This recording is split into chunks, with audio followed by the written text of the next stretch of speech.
మట్టి వంటిది దేహమోరన్నా, జడమైనదేయది చిత్స్వరూపము కాదు కాదన్నా.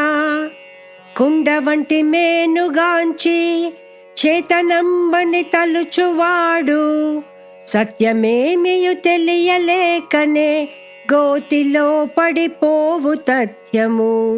తత్వసారము తెలిసికోరన్నా.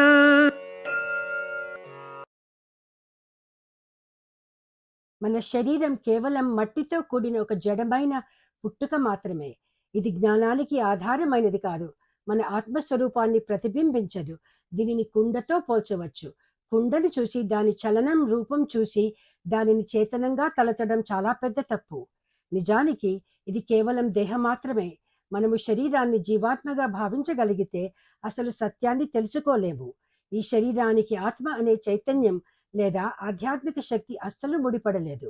ఇది తాత్కాలికమైనది, మాయలో భాగం.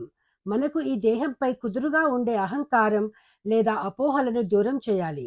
అలా కాకుండా మన ఆత్మ అంటే శాశ్వతమైనది, దైవానికి సమానమైనది అని తెలుసుకుంటేనే మోక్షాన్ని అందుకోగలం. గోతిలో పడకుండా మోక్ష మార్గంలో నడవాలి.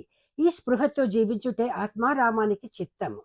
నా పేరు డాక్టర్ లలితా పార్థ. ఈ వీడియో మీకు నచ్చితే దయచేసి లైక్, షేర్, సబ్స్క్రైబ్ చేయండి.